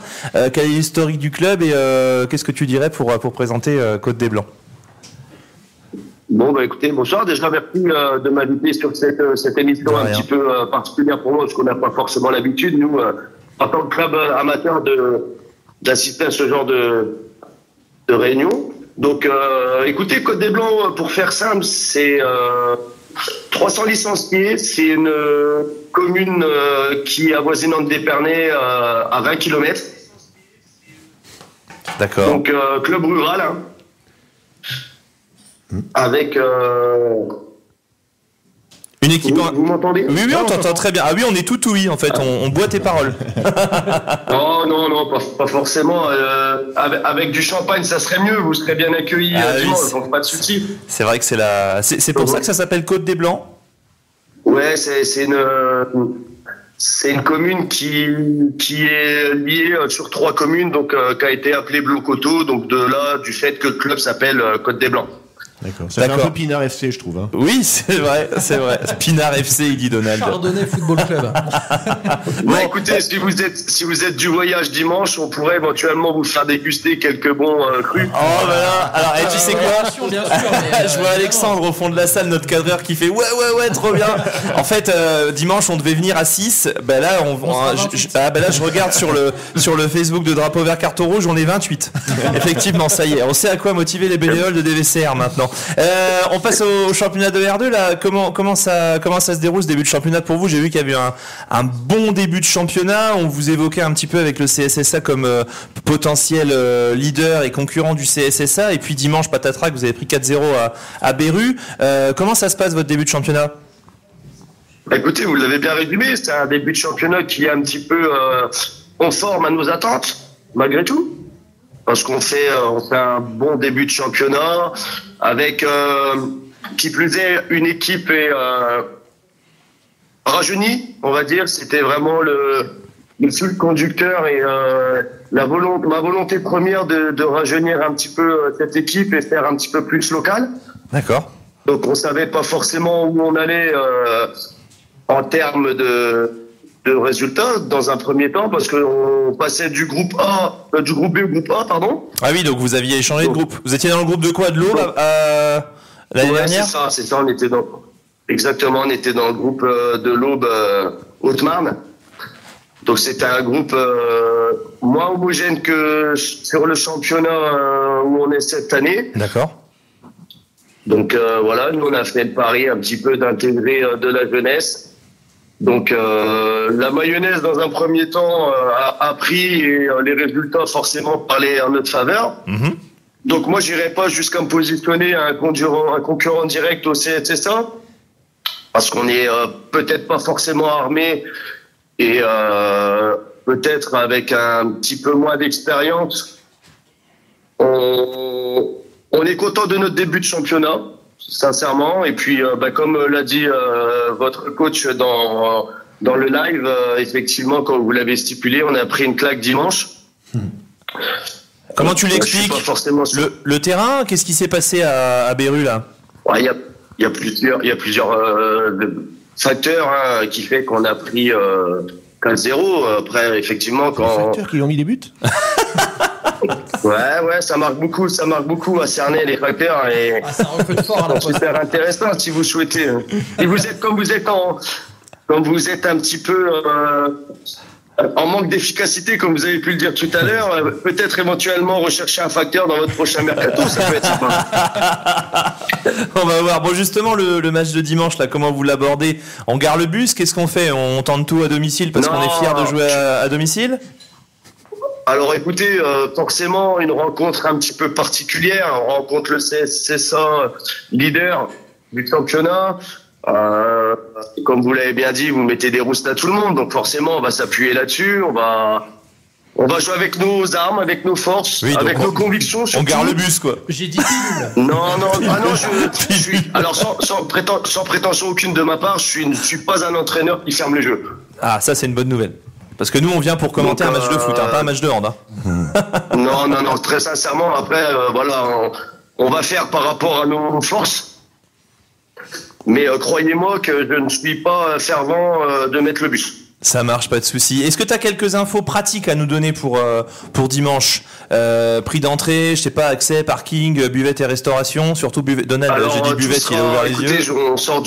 On sort d'une réunion parce qu'effectivement, recevoir le CSSA avec beaucoup de contraintes préfectorales. Donc c'est assez compliqué. Donc il faut déployer énormément de bénévoles autour de cette rencontre. Donc il y aura tout sera mis en place. Vous serez bien accueillis. Il y aura buvette, restauration, de la place pour pouvoir venir supporter votre équipe. L'entrée sera payante à hauteur de 3 €. Ça marche. On prévoit la pointe comme d'habitude. Et puis voilà les premières infos que je peux vous donner extra sportives. Eh ben super. Merci beaucoup, merci à toi. Et puis nous on sera là dimanche. J'ai Laurent de ton club qui doit m'appeler pour organiser tout ça, mais on sera là pour diffuser. On sera là pour diffuser Côte des Blancs, c'est ça, il y a pas de souci. Eh ben écoutez, vous serez accueillis de la meilleure des manières possibles. Génial. Et puis que le football gagne dimanche. Ce sera une belle fête du foot comme tous les samedis et les dimanches depuis 1 an et demi au bord des terrains avec le CSSA et tout ça pour notre plus grand bonheur. Un grand merci à toi en tout cas. Je vous en prie, bonne continuation à vous. Bonne soirée. Salut. Merci. Ciao. Merci pareillement. Au revoir monsieur. Bon impeccable. On va encore tomber dans un endroit bien sympathique, j'ai l'impression. Bon, à chaque fois, de toute façon. Il y a une petite surprise qui nous attend, j'ai l'impression. On va parler de bouteilles, moi. Ah, toi, t'as retenu dégustation, quoi. Dégustation. Soit à boire ou à manger, j'y vais. Hein. Avec modération, bien évidemment. Avec modération, bien évidemment. Et il sera dans l'équipe dimanche avec nous. Il fera partie des 28 qui se déplaceront en notre compagnie. Bon, messieurs, on a fait vite pour ce match de Côte des Blancs, mais bon, l'objectif pour le CSSA, il est clair. 3 nouveaux points supplémentaires. Il reste 3 matchs jusqu'à la trêve. 3 gros matchs. Côte des Blancs, Reims-Christo, qui est sur une bonne dynamique en ce moment. Et puis le 7 décembre, le derby face à Ocpam. On l'attend avec impatience, mais un peu avec de la peur aussi, parce que ce sera le dernier match. On sera tranquille pendant 2 mois et demi derrière. Enfin, tranquille entre guillemets. Ouais, avec impatience surtout. Ouais, avec impatience quand même. Ouais, j'ai hâte. Moi. Ah, ça va être bien, ça va être bien. Ça va être sympa. Ouais, ça va être cool. Ça va être cool. Bon, il y a autre chose. Ça va se faire plaisir, celui-là. Il y a autre chose qu'on attend avec impatience. C'est le Dudul Quiz. Ce Dudul Quiz. Qu'est-ce qui se passe? On a un spectateur qui met Allez Sedan là à la vitrine. Je sais pas si on peut nous montrer ça, Léo. Je sais pas si tu peux nous montrer ça avec ta caméra. On voit plus rien. On voit plus rien. On a un spectateur actuellement qui se présente et qui nous met Allez Sedan. Voilà. Nickel. Excellent. Les amis, il y a autre chose qu'on attend avec impatience. C'est le Dudul Quiz de Donald. Alors, t'as fait un carton la semaine dernière. On a fait le buzz parce qu'on ne comprenait pas les règles. J'ai hâte de connaître et de savoir à quelle sauce on va être mangé sur ce Dudul Quiz.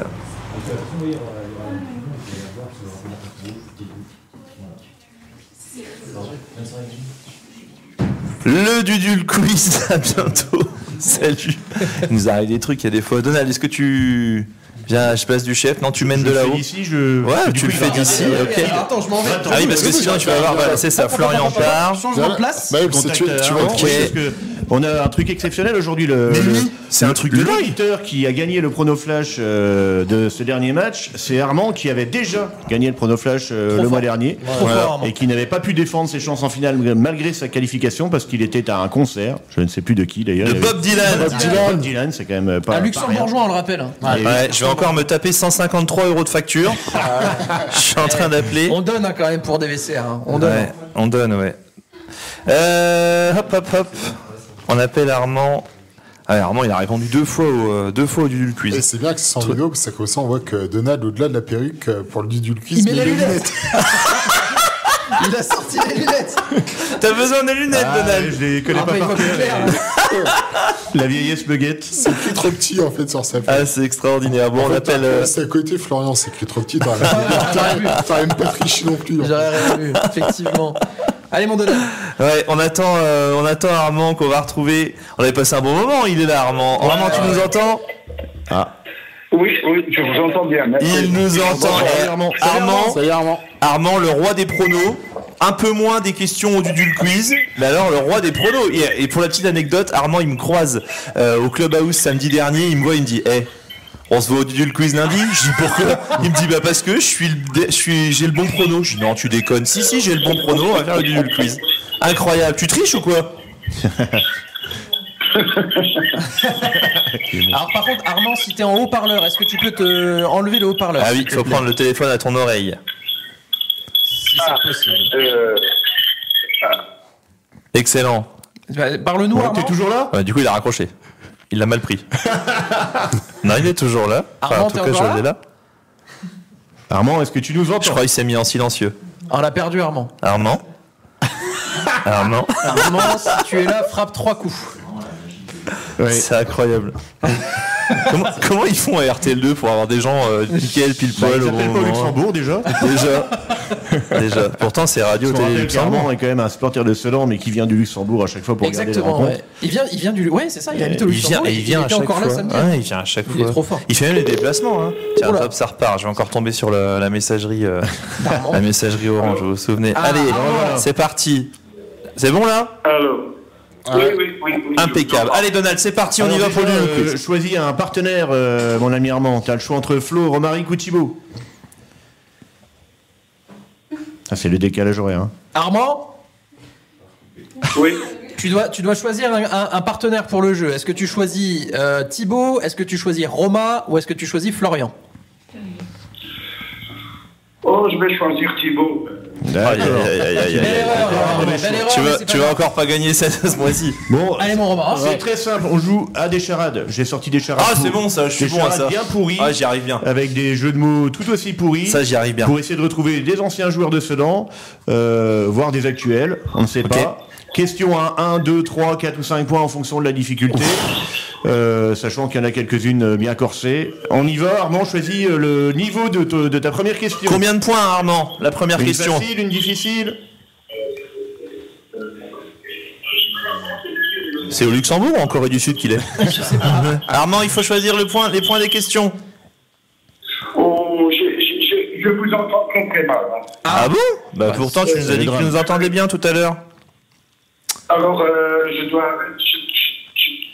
arrêter le son de mon ordinateur. Alors, Armand, est-ce que... je m'entends à parler. Est-ce que t'es en haut-parleur ou pas, Armand, sur ton téléphone? Non, maintenant j'ai arrêté le haut-parleur. D'accord. C'est déjà très bien. Là, assistance Orange, bonjour. Là, ce que tu dois faire, Armand, tu as le choix entre une question entre 1 et 5 points. Plus ça vaut de points, plus la difficulté est élevée. Tu dois choisir le nombre de points avec lequel tu veux jouer. Qu'est-ce qu'il explique bien? Oh, alors, je vais choisir 2. 2 points. 2 points, Donald. À 2 points. Alors, du coup, je pars là-haut. On y va. Mon premier est organisé par les Flammes Carolo ce samedi. Bon, Thibaut saura peut-être. Mon deuxième est l'interjection préférée de Denis Brognard. Oui, ouais, je l'ai, c'est bon. Bah oui, c'est facile. Je le donne. Armand, tu l'as ou pas? Non. L'Autoa. Oui, l'Autoa. Allez, 2 points. Ah, mais il sait pas. Organise, On est bon. on repart des Il sait pas expos, ce que- leur loto, je fais un peu de pub pour les copains des Flammes Carolo. Il sait pas ce que s'organise. Bon, 2 points. Ça fera jaser comme ça. 2 points pour toi, Armand. 2 points pour toi. Alors, allons-y les gars. 3 points. Il n'y en a qu'une. vas-y. Une question à 3 points, il n'y en a qu'une. Allez, vas-y. C'est pour vous. Alors, Carlos préférait manger dans mon premier. Et si on enlève mon second à Michael Le Bihan, il est remplaçant. Oh, je l'ai. Alors, le premier, j'ai pas. Ok, donc le deuxième, c'est le I. Et Carlos, tu peux répéter la première? Je le dis une deuxième fois, mais après on enchaîne. Mais du coup, Carlos vous préférait êtes- manger dans mon premier. Et si on enlève mon second à Michael Le Bihan, il est Cantini. Cantini. C'est 58. Tu vois, Continue. comme quoi c'est pas une question de on s'appelle pendant le live, parce qu'ils sont aussi lents en direct que on est par d'accord, téléphone. c'est pas une question de connexion. Ouais, c'est pas une question de c'est la connexion là-dedans qui est pas bonne. Ça fait quand même 3 points à 2 pour l'équipe Ouais, de c'est Romaric vrai. et Flo. À toi, Armand, choisis un niveau de question. Armand, combien de points on prend? 1, 2, 4 ou 5. Allez, 5. Oh, il sort les biceps, Armand. Alors, attention. Mon premier rejette toujours la faute sur les autres quand il a le rhume. Florian. Et j'ai pas de deuxième. Quoi? C'est quoi ce truc? Il y a en une. Rejette toujours. Mon premier rejette toujours la faute sur les autres quand il a le rhume. J'ai pas. 5 secondes, J'ai pas. Armand, Tu l'as pas, Tu l'as? Oh non, pas du tout. Qu'est-ce qui va nous sortir? C'est pas bois. Ah la vache. Bruno pas bois. Bruno Pabois? Non, Bruno, oui, pas Nicolas. Oui, Nicolas, c'est pas loi. Oui, je sais. Je sais pas pourquoi. Pabois. Et il a pas joué à cela en plus. Ok. Ça c'est fait. À vous, garçon. Bon, 2. Du coup, ils ont pas 5 points là. C'est 0. ça fait Ok, un ça point. fait toujours 3-2. D'accord. 2 points. Allez, 2 points, on donne. Une autre question à 2 points. Celle-là, elle est longue. La question est longue, mais normalement, bon. On y va. Je sais même pas si je l'assume avant de la faire. Alors, mon premier, c'est ce que je dis à Dudul quand il décide de mordre Thibaut pour qu'il le laisse tranquille. Mon deuxième, c'est le métal qui composait les toilettes dérobées en 2019 au palais de Blenheim, Royaume-Uni, pour un montant approximatif de 6 millions d'euros. Je le ferai pas deux fois. Démerdez-vous avec ça. Alors ça va être or, je pense. Et arrête, or, stop, or. Allez, 5 secondes. Oh. 4. Ça c'est 2 points ça ? Ouais. Eh oui, je l'ai. 2, 1, 0. Allez, c'est trop tard. Vas-y, Thibaut. Non, je l'ai pas, c'est une blague, c'est pour leur mettre la pression. Oui. Alors, en fait, j'ai testé quand même le Dudul Quiz avec un ami à 5h du matin samedi soir, et c'est comme ça que j'ai donné le niveau des questions. Il faut arrêter de faire les Dudul Quiz à 5h du matin le samedi soir. C'est pas autre chose à faire. Sinon, la réponse était Johan Lachor. Ah, Lachor. Lâche-or. Ok. Lâche Dudul. Moi, j'avais Ok, d'accord. Un demi-point pour Ça c'est fait. On reste Non, 3 à 2. 3-2. Allez, une nouvelle question, Armand. Faut peut-être qu'on égalise Oui. là. Un petit point, ce serait bien. Comment Un point, ce serait bien qu'on égalise. Oui, alors un point. Ok. Allez, on y va. Alors, mon premier est comme Didier Herbillon. J'ai pas de deuxième. Bah, il n'y a pas de joueur qui s'appelait Magnifique. Donc, je vois pas du tout. Toi, t'avais décidé de lécher les pieds aujourd'hui. Bon. Et comme Didier. Bah, si. Maire. Le maire. De son prénom. Ah, Roger. Roger Le Maire. Oui. Merci. Flo. C'est bon, c'est Et bon. évidemment, Roger Le Maire, on égalise à 3 partout. C'est à vous. Il te reste quoi en points là? Alors, j'en ai encore une à 1 point. Ouais. J'en ai encore une à 2 points. Ouais. Et après, on monte à 4 ou 5. 4. Ouais, allez, 4. Allez, 4. Oh, Ça fait égalité là, c'est 3 points. Si vous mettez celle-là, c'est gagné, je crois, non? Alors, je me trouve dans mon premier quand j'ai passé trop de temps au bar avant la fin du mois. Et Thibaut peut encore avoir 40 de mon deuxième avant qu'on fête la montée en Ligue 2. Alors, tu peux la répéter, s'il te plaît? C'est la dernière fois. Oui, bien sûr. Je me trouve dans mon premier quand j'ai passé trop de temps au bar avant la fin du mois. Thibaut peut encore avoir 40 de mon deuxième avant qu'on fête la montée en Ligue 2. Thibaut peut avoir 40 de mon deuxième. Ouais. Qu'est-ce qu'il va me balancer comme saloperie? Allez, encore 5 secondes. Le bille? Non. Oh. Ils n'ont pas. Qu'est-ce qu'il va me balancer? Bah, on va dire le billon. Ouais. Pas du tout, mais pourquoi c'est bien par an, en effet. Par contre, c'était dans la dèche que je me trouve quand j'étais trop Deschamps, au bar. Deschamps. Eh oui. Je l'avais. Tu l'avais? Ça, Bon, c'est fait. Évidemment que non. Bon, du coup, on peut gagner ou pas là? Partout, Et chez la quête sur tu live, peux passer devant. Elle chez la quête sur live, il dit t'as picolé Donald. Je suis d'accord avec cette proposition. Il a Évidemment. picolé samedi quand il a fait reste le truc. encore 1 point, 2 points ou 5 points. Armand, 1 point, 2 points. Eh, c'est quoi? On essaie de tuer le match. 5 points. Vous la tentez comme ça? Allez, vas-y, 5 points, on y va. Il prend la décision. Allez, c'est parti. Allez, Alors, on se fait chier pendant mon premier. DVCR. Il est mon deuxième en anglais. Et Roma ne peut plus en avoir 40 de mon troisième avant qu'on fête la montée en Ligue 2. Il n'y a pas de. Bah, des cheveux. Tif. J'ai pas. Tu peux répéter une fois, s'il te plaît? J'ai redit une fois. Parce Armand, t'es qu'Armand, toujours il avec nous. ouais, Armand, il n'entend pas, c'est pour ça. On se fait chier pendant mon premier. Il est mon deuxième en anglais. Et Roma ne peut plus en avoir 40 de mon troisième avant qu'on fête la montée en Ligue 2. Tout tif. Il n'y a pas un truc comme ça? Tout cheveux, tout. Non, t'y es pas du tout. Si c'est pas du tout? Bah, j'ai pas. Allez, hop, C'est bon. fini. Non, ouais, j'ai pas. Non, c'était encore en le dernier. Oui, ça finit bien par an. Ça finit par Ouan même. Non, ça se finit par Isan. Ah, Trévisan. Et oui, on se fait chier pendant la trêve. Ah oui. Trêve, is. Ouais, alors, Oui, j'étais ok. à Outif C'était alors. une question à 5 points, vous avez voulu 2 jouer. points, comme ça on est sûr de gagner. Alors maintenant, oui, si jamais vous avez là, si vous avez la question à 2 points. Et si vous ratez celui-là, on peut gagner avec la question à 1 On point. va l'avoir. Ah, non. S'il se plante, en effet. Vas-y. Concentrez-vous. Alors, on va jouer dans mon premier s'il pleut, et je vais me diriger vers mon deuxième rapidement après la fin de l'émission. Allez, 5 secondes. Il n'y a pas de. Attends, répète-la une fois. Il n'y a pas de On joueur va qui jouer s'appelle. dans mon premier s'il pleut, je vais me diriger vers mon deuxième rapidement après la fin de l'émission. Et vous êtes au Luxembourg aussi ou quoi vous? 5. Je vais me diriger vers mon deuxième rapidement Oui. après la fin de Et il n'y a l'émission. pas de joueurs qui finissent en Après Burger la King, fin de Florian, l'émission, ça marche bravo. pas. Vous ne l'avez 5, pas 4, 3. Non, Là, j'ai ils vont laisser la chance à Armand de se qualifier. C'est clair. 3, 2, 1. Raté. et c'est trop tard. On va jouer dans mon premier s'il pleut, la boue. Et je vais aller au lit après l'émission. Bouoli. Ça, c'est pas 2 points, ça. C'était trouvé facilement. Bon, Armand, on a la balle de match. Donald, tu confirmes, on a la balle de match là. Question à 1 point, c'est la dernière. Si Armand, vous l'avez. Allez. Normalement, c'est facile. Mon premier entre dans la composition du pastis. Et j'ai pas de deuxième. Ils l'ont pas non plus. Anis. Tu connais un joueur qui s'appelle Anis? Ben non. 5 secondes. Oh. Armand, il est mort. Oui. est-ce que tu sais avec quoi on fait le pastis? Une plante qui rentre dans un la... joueur qui s'appelle... Ouais, vas-y.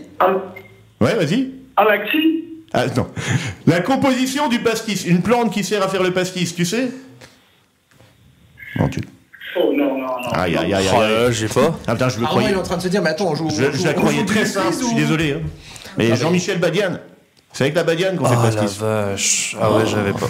Bon, ça veut dire qu'il y a une question qui départage, là, normalement. Ah, ça veut dire que je n'avais pas prévu de questions. C'est tout, il faut. Et que du coup, l'émission se terminera ainsi, on restera sur un match nul et c'est perdu. Sur une non-qualification. Il faut gagner, c'est dommage. Armand, t'es décidément bien meilleur au pronostic qu'au Dudul Quiz. Hein. Bon, alors, faut dire qu'aujourd'hui, c'était quand même particulièrement difficile. Oh, ouais, comme tous les lundis. Mais j'entends tout en double, j'entends presque pas. Ah, c'est galère. Désolé. Bah, c'est Luxembourg, ça. Oui, c'est pour ça. Bah, si j'entends vous, c'est parce que j'ai dû répéter 2 fois toutes les questions aussi. Ouais. Un grand merci Armand, un grand merci à toi. Et puis au plaisir de te recroiser avec ton sourire sur les terrains et au stade du Goguez. On se retrouve bientôt, surtout peut-être au Clubhouse quand tu reviendras du Goguez. On l'a perdu. Il est parti en Corée du Sud. Allez, bonne soirée. Salut Armand. Bon, eh bien, on n'a pas de vainqueur parce que la semaine dernière, on n'avait pas non plus de vainqueur pour le Dudul Quiz. Peut-être la semaine prochaine, avec la Challenger. On rappelle qu'il y a toujours une nuit pour 2 dans les suites Mana à remporter en fin de mois pour une grande finale. Théo qui est ici a passé une nuit dans les suites Mana. Théo, c'était bien. Impeccable. Tu vois, il a kiffé sa nuit dans les suites Mana. Donc, et ben voilà, on aura peut-être un vainqueur à la fin du mois. En tout cas, on l'espère. En parlant des suites Mana, on va les remercier parce qu'on est quand même chez eux aujourd'hui. On est au sein même des locaux des suites Mana. Alors, il y en a plusieurs dans les Ardennes. Il y a 10 suites 4 étoiles. Voilà, il y a des suites 4 étoiles à plusieurs endroits. Il y en a à Rethel, il y en a à Charleville. C'est ça. Il y en a même ici, là où on se trouve, juste au-dessus. À Charleville, c'est ça. Donc, oui, mais il y en a 2 à Charleville. Il y a sur la place du Cal et il y a là où on est actuellement. Donc, un grand merci à Cindy. Et son mari qui nous accueille aujourd'hui et pour qui on ne pourrait pas vous offrir ces merveilleux cadeaux dans le Dudul Quiz. Donc un grand merci aux suites Mana, à Cindy et on espère que peut-être un jour vous aurez vous aussi l'occasion de venir un petit peu visiter et passer une nuit ici. C'est magnifique. Il n'y a plus qu'à. Et l'ensemble, un grand merci à l'ensemble de nos partenaires aussi. On va peut-être remercier pour leur soutien tout au long de cette année à Drapeau Vert Carton Rouge. Un grand merci à Orange, à Biscara, etc., Radio Bouton, Impact Conseil, les suites Mana justement, le garage Autopièce Grégorio, Jérémy Doudou Hairstyle, le restaurant Les Trois Brasseurs de Charleville, Grossiste 3D, la radio RVM, Démagraphe, notre Kevin à qui on fait un coucou. Ça fait un moment qu'on l'a pas vu, Kevin. Il commence presque à nous manquer. C'est vrai. C'est vrai. D'ailleurs, il a un truc à nous dire. Merci Kevin. Merci Kevin. Et Démagraphe, donc Bubble Foot Reims Ardennes, la région Grand Est, la ville de Sedan, les taxis Beaugé, Ardennes Flock, JS Auto et la brasserie ardennaise de Hebe. Merci tout le monde. Sans oublier les 237 adhérents de l'association Drapeau Vert Carton Rouge. Un grand merci à tous. On vous laisse pas longtemps parce qu'on se retrouve dimanche pour jour de match, prise d'antenne 14h en bord terrain. Romain sera-t-il de retour en bord terrain dimanche? Je serai là. Une bonne nouvelle de plus. Bonne fin de soirée à toutes et à tous.